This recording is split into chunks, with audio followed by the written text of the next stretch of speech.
आइए 10वीं क्लास के पाठ 7 में जो नीति श्लोका है उससे संबंधित हम लोग उसके अर्थ को देखते हैं। सबसे पहले इसमें ये गद्यांश जो दिया हुआ है इसकी चर्चा हम लोग करते हैं। अयम पाठ सुप्रसिद्धस्य ग्रंथस्य महाभारतस्य उद्योग पर्वणः अंश विशेष अध्याय 33 से 40 रूपाया विदुर नीते संकलिता। तो सब लोग से पहले हम लोग इसका अर्थ देखते हैं। यह पाठ सुप्रसिद्ध ग्रंथ महाभारत के उद्योग पर्व अंश विशेष यानी जिसमें कि अध्याय 33 से 40 तक है रूप में विदुर नीति से संकलित है। युद्धम आसन्नम प्राप्य युद्ध को निकट पाकर धृतराष्ट्रो मंत्री प्रवरम विदुरम युद्ध को निकट पाकर धृतराष्ट्र श्रेष्ठ मंत्री विदुर को स्वचित्तस्य शांतये कांचित अपने चित्त को अपने मन की शांति के लिए कांचित कुछ प्रश्न नीति विषयकान नीति विषय से पृच्छति पूछते हैं यानी पूछे। उस समय पहले की बात है, यहाँ पृच्छति वर्तमान काल में दिया हुआ है लेकिन ये पूछे पहले। तो हम लोग इसका अर्थ क्या देख रहे हैं, यहाँ पर हमारा अर्थ ये हो रहा है कि यह पाठ सुप्रसिद्ध ग्रंथ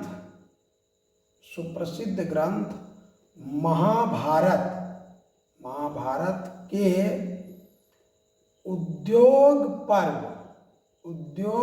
पर्व अंश विशेष कौन से अंश विशेष में अध्याय 33 से 40 रूप में विदुर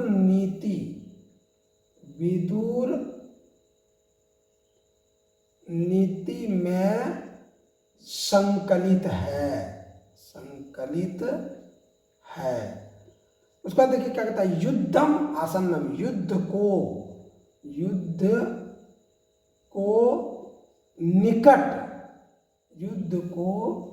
निकट प्राप्य पाकर युद्ध को निकट पाकर धृतराष्ट्रो यानी धृतराष्ट्र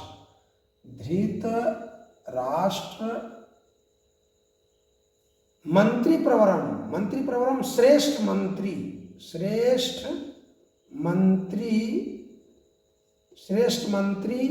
विदुर को स्वचित्त शांतये अपने मन की शांति के लिए अपने मन की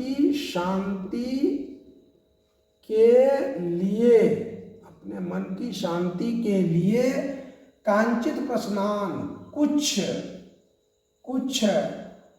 नीति विषयकान यानी नीति विषय से कुछ प्रश्न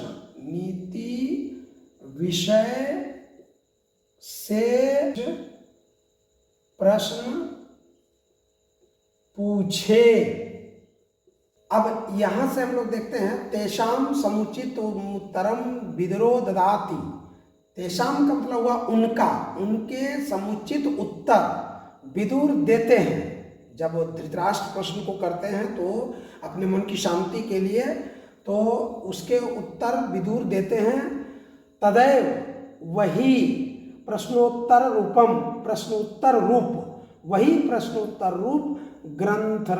ग्रंथ रत्न विदुर नीति है। वही प्रश्नोत्तर रूप ग्रंथ रत्न विदुर नीति है। इयम अपि भगवद्गीतेव इयम अपि यह भी भगवद्गीतेव मतलब भगवद गीता की तरह महाभारतस्य अंगम अपि महाभारत का ही अंग भी महाभारत का अंग भी स्वतंत्र ग्रंथ रूपा वर्तते स्वतंत्र ग्रंथ के रूप में है। तो चलिए आइए हम लोग इसका अर्थ को लिख करके देखते हैं। उनके समुचित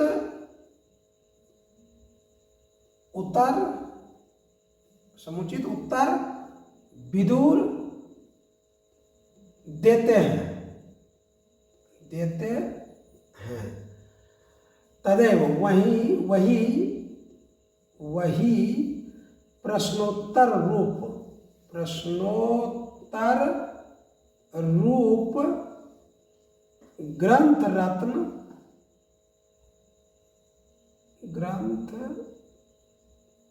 रत्न विदुर नीति है। विदुर नीति है। यह भी भगवत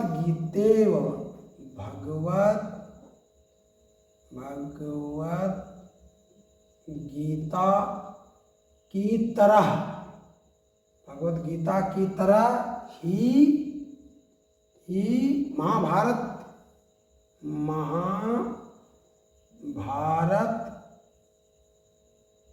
के अंग भी स्वतंत्र ग्रंथ रूपा वर्तते। स्वतंत्र ग्रंथ के रूप में स्वतंत्र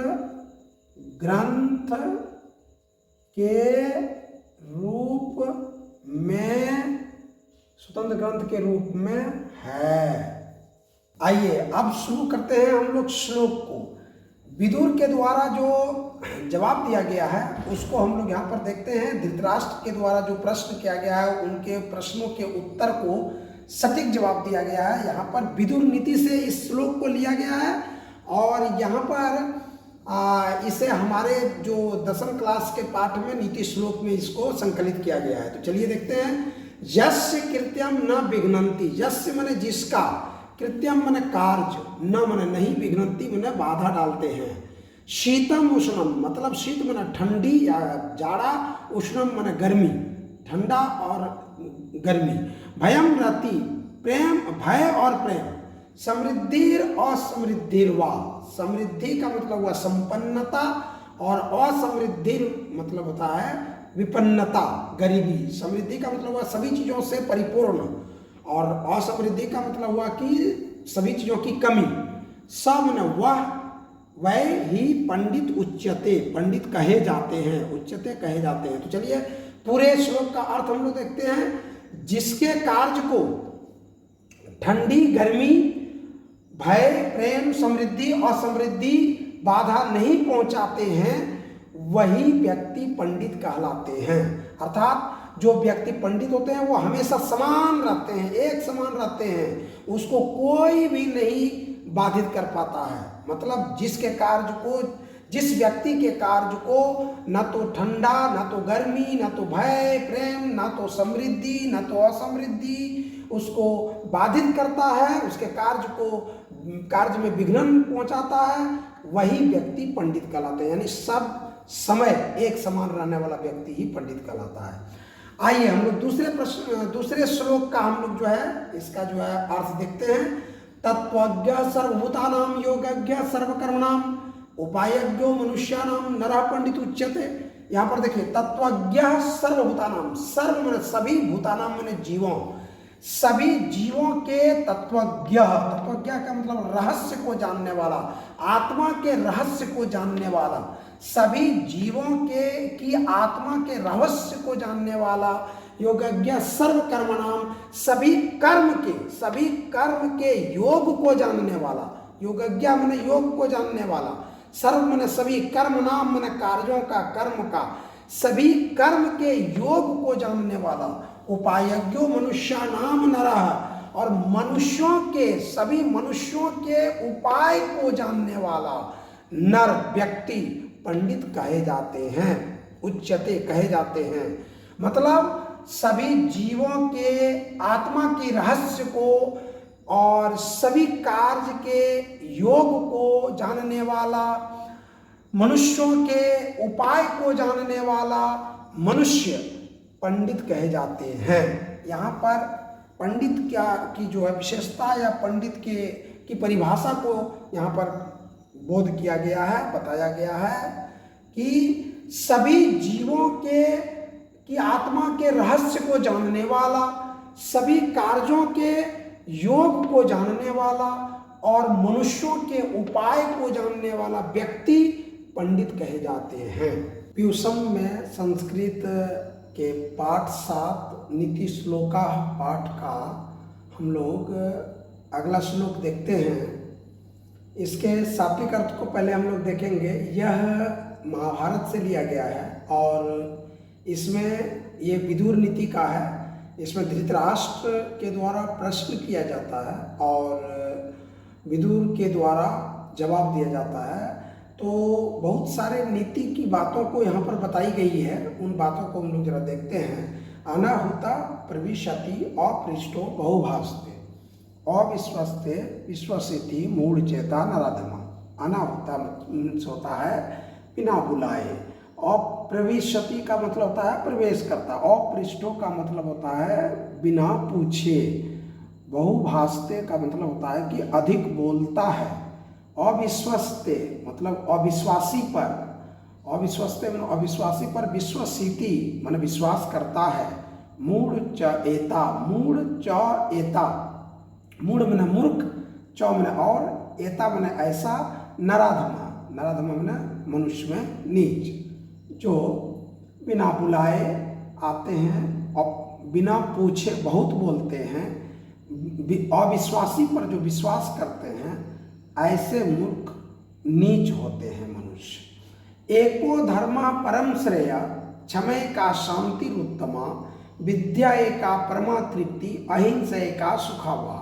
देखिए सबसे पहले हम लोग देखते हैं एको धर्मा परम श्रेय, एक ही धर्म श्रेष्ठ धर्म होता है। जो व्यक्ति एक ही धर्म को मानते हैं वह श्रेष्ठ होता है। क्षमय एका शांति उत्तमा, देखिए क्षमा जो होती है वह शांति का सबसे उत्तम रूप होता है। शांति उत्तमा मतलब क्षमा एका, एक क्षमा जो है वह शांति का सबसे उत्तम रूप होता है। विद्या एका परमा तृप्ति, और देखिए विद्या जो होती है वह श्रेष्ठ तृप्ति यानी संतुष्टि प्रदान करने वाली होती है। विद्या एक ऐसी चीज होती है जो मनुष्य को परम तृप्ति प्रदान करती है, यानी सबसे संतुष्टि, अधिक संतुष्टि प्रदान करती है। अहिंसा एका सुखावा, यानी अहिंसा जो होता है यानी बिना मार काट किए, बिना युद्ध किए, ऐसी स्थिति जो होता है, अर्थात जिसको हम शांति भी कह सकते हैं। अहिंसा जो होता है वह सुख को प्रदान करने वाला होता है। सुखावहा मतलब वह सुख को प्रदान करने वाला होता है। अहिंसा एका सुखावहा, अहिंसा जो होती है वह सुख को प्रदान करने वाला होता है। हम लोग फिर से इसको देख लेते हैं। एक ही धर्म श्रेष्ठ धर्म होता है। जो व्यक्ति एक धर्म को मानते हैं वही परम श्रेष्ठ है। और क्षमा जो होती है वह शांति प्रदान करने वाला सबसे उत्तम रूप होता है, यानी क्षमा जो जहाँ होती है वहाँ ही शांति है। विद्या एक अपरमा तृप्ति, विद्या एक ऐसा धन है जो परम तृप्ति को प्रदान करता है, बहुत ही सुख प्रदान करता है, संतुष्टि प्रदान करता है। और अहिंसा एकमात्र अहिंसा है जो सुख को प्रदान करता है। अगला श्लोक में कहा गया है त्रिविधम नरकेश्येदम द्वारम नाशनम आत्मनः काम क्रोधस तथा लोभस तस्मादेत त्रयम त्यजेत। देखिए त्रिविधम मन होता है तीन प्रकार का, नरकस्येदम मन होता है नरक के, द्वारम मन द्वार। देखिए तीन प्रकार का नरक का द्वार कौन कौन होता है, काम क्रोधस तथा लोभ। देखिए काम, क्रोध और लोभ, ये तीन प्रकार का नरक का द्वार होता है जो क्या करता है, नाशनमात्मनः, जो आत्मा को मार देती है, यानी जो व्यक्ति को नाश कर देता है। जो व्यक्ति काम, क्रोध और लोभ तीनों को अपनाता है वह समझिए मानिए तो एक प्रकार का नरक का द्वार है, और वह उसको समाप्त कर देता है, नष्ट कर देता है, मार देता है उस व्यक्ति को। इसलिए यहाँ कहता तस्मादेत, इसलिए ऐसे त्रयम तीनों को त्यजेत, त्याग देना चाहिए। त्रयम त्यजेत, तीनों को त्याग देना चाहिए, यानी काम, क्रोध और लोभ, ये तीनों को त्याग देना चाहिए, क्योंकि ये तीनों जो तो होता है मनुष्य का सबसे बड़ा दुश्मन होता है। तीन प्रकार का ये नरक का द्वार होता है जो किसी भी व्यक्ति की आत्मा को, किसी भी व्यक्ति को, अपने आप को नष्ट कर देता है। और ये तीनों द्वार हैं काम, क्रोध और लोभ। इसलिए तस्मादेत, इसलिए इन्हें त्रयम त्यजेत, तीनों को त्याग देना चाहिए। षड्दोषा पुरुषने हातव्या भूतिमीक्षता, निद्रा, तंद्रा, भयम, क्रोध, आलस्यम, दीर्घ सूत्रता। देखिए षड दोषा, छह दोष, पुरुषने हातव्या भूतिमीक्षता, छह दोषों को जो होता है पुरुषों को छोड़ देना चाहिए। कौन कौन है? जो भूतिमिच्छता, जो इस संसार के ऐश्वर्य को चाहने वाला है, भूतिमिच्छता है, जो संसार के ऐश्वर्य को चाहता है, जो संसार में सबसे नाम, सबसे अच्छा नाम, ख्याति प्राप्त करना चाहता है, ऐश्वर्य को प्राप्त करना चाहता है, उस सबसे अच्छी इच्छा प्राप्त करना चाहता है, उन्हें 6 दोषों को, उन पुरुष को त्याग देना चाहिए। वो 6 दोष कौन कौन है? निद्रा, तंद्रा, भयम, क्रोध, आलस्यम, दीर्घसूत्रता। निद्रा का मतलब हुआ कि अधिक देर तक सोना, लोग जो सोते हैं। और तंद्रा का मतलब होता है कि काफी तंद्रा होना यानी ऊंघना। और भयम मतलब डर, क्रोध मतलब गुस्सा, और आलस्यम मतलब आलस्य, और दीर्घसूत्रता मतलब किसी कार्य को लंबे समय तक करने की स्थिति दीर्घसूत्रता कहलाती है। तो ये 6 दोष, निद्रा, तंद्रा, भय, क्रोध, आलस्य और दीर्घसूत्रता, कोई भी व्यक्ति जो अपने इस संसार में ऐश्वर्य को चाहता है, उसे इस 6 दोषों को त्याग देना चाहिए। सत्यं रक्षते धर्मो, विद्या योगेन रक्षते, मृजया रक्षते रूपम, कुलम वृतेन रक्षते। एक एक शब्द का अर्थ हम लोग देखते हैं। सबसे पहले सत्यम मतलब होता है कि सत्य से, रक्षते मतलब रक्षा होती है, धर्मो मतलब धर्म की, सत्य से धर्म की रक्षा होती है। विद्या योगेन रक्षते, विद्या मतलब ज्ञान, योगेन मतलब अभ्यास, योग, तपस्या, रक्षते मतलब रक्षा होती है।